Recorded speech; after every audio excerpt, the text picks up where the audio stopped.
Interest rates. They are everywhere. They're the numbers we see at banks, on loans, and in our investment accounts.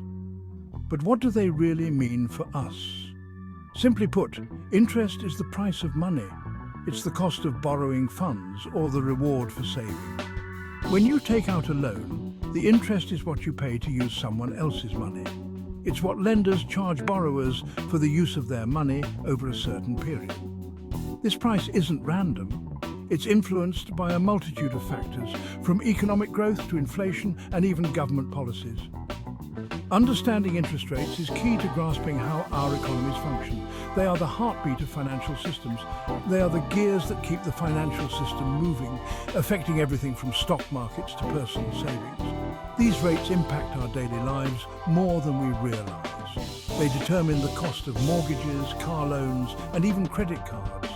They affect everything from the cost of buying a home to the returns on our savings. Higher interest rates can mean more expensive loans, but better returns on savings. Understanding them is crucial for making informed financial decisions. Knowing how they work can help you plan better for the future. Interest rates have played a pivotal role in shaping economic history. For centuries, they've acted as a powerful engine for growth. When interest rates are low, borrowing becomes cheaper. This encourages businesses to invest, expand, and create jobs. Low rates also make it easier for individuals to purchase homes and make large purchases, further fueling economic activity. However, interest rates are not just about promoting growth, they're also crucial for maintaining stability. When inflation rears its head, central banks often raise interest rates. This helps to cool down an overheating economy by making borrowing more expensive and encouraging saving.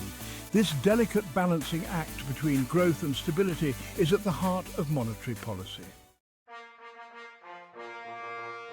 Central banks are the guardians of a nation's monetary system.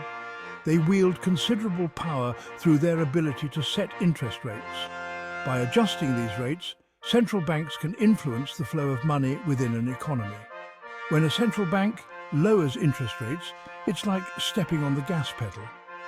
It injects liquidity into the system, encourages borrowing, and stimulates economic activity. Conversely, raising interest rates is akin to tapping the brakes. It makes borrowing more expensive, encourages saving, and helps to curb inflation.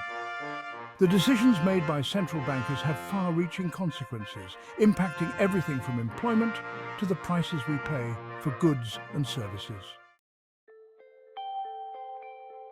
The concept of abolishing interest has been debated for centuries. Proponents argue that interest is inherently unfair, disproportionately benefiting lenders at the expense of borrowers.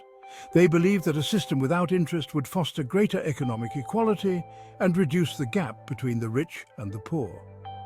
Instead of interest, some suggest alternative models, such as profit-sharing partnerships. Others propose systems where money is issued as a public good, free from the constraints of interest.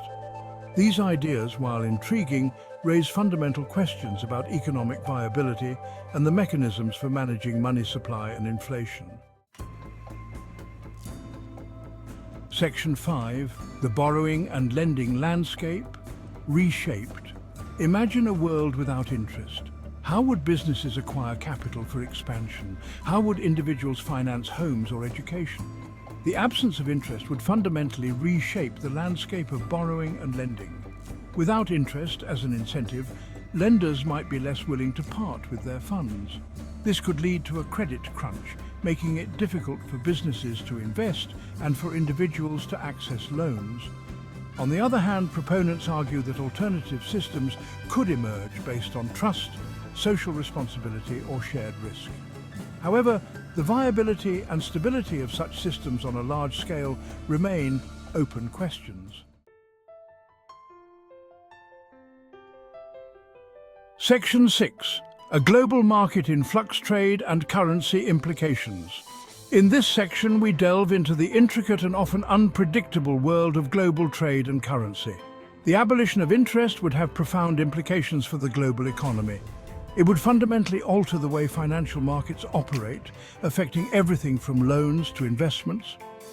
Currency exchange rates, which are influenced by interest rate differentials between countries, would become highly volatile. This volatility could lead to increased uncertainty in international transactions and investments. International trade, heavily reliant on credit and financing, could be severely disrupted. The absence of interest would necessitate new methods of financing trade, potentially slowing down the flow of goods and services. The intricate web of financial instruments and derivatives, many of which are based on interest rate calculations, would need to be completely reimagined.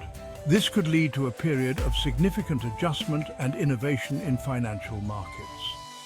The interconnectedness of the global economy means that any major shift in one part of the system sends ripples throughout the world.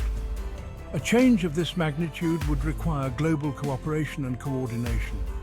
The transition to an interest-free world, if even possible, would require careful coordination and a fundamental rethink of global financial architecture.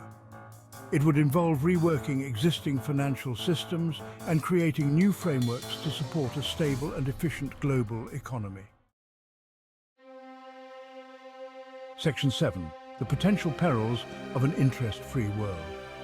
From the perspective of governments, corporations, and financial institutions, an interest-free world presents significant challenges. One of the most significant concerns is the potential for runaway inflation. Interest rates are seen as a crucial tool to control inflation by limiting excessive borrowing and spending. Without this mechanism, prices could spiral out of control, eroding purchasing power and destabilizing the economy. Additionally, an interest-free system could lead to moral hazards. Without the discipline of interest, borrowers might be more likely to take on excessive risk, potentially leading to financial instability and crises, a scenario that power brokers are keen to avoid. Section 8. The allure of abundance, potential benefits. Despite the potential risks, the idea of an interest-free world continues to hold allure for some. Proponents argue that eliminating interest could unlock unprecedented economic abundance. Without the burden of debt servicing, governments could invest more heavily in public goods, such as education, healthcare, and infrastructure.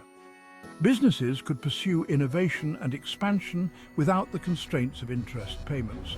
Furthermore, an interest-free system could foster greater economic equality. The wealth gap, often exacerbated by the accumulation of interest income by a select few, could potentially be narrowed. However, these benefits hinge on the successful implementation of alternative economic models, the feasibility of which remains uncertain. Section 9. Finding a balance, regulation versus abolition. The debate over interest rates often boils down to two opposing viewpoints: abolition versus regulation. Those advocating for abolition believe that interest is inherently unjust and should be eliminated entirely. On the other hand, proponents of regulation argue that interest rates, while imperfect, serve a vital function in managing the economy. They believe that the focus should be on curbing predatory lending practices and ensuring that interest rates are fair and transparent. Finding the right balance between these two perspectives is crucial. Excessive regulation can stifle innovation and economic growth, while a complete lack of oversight can lead to instability and exploitation. Section 10. Charting a course navigating the future of interest.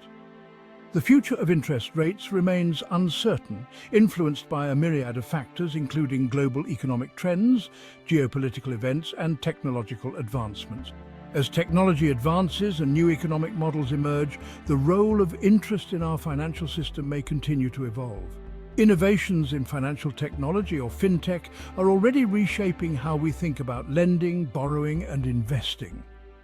While completely abolishing interest seems unlikely in the near future, the current system is not without its flaws. Issues such as income inequality, access to credit, and the ethical implications of interest rates are hotly debated topics.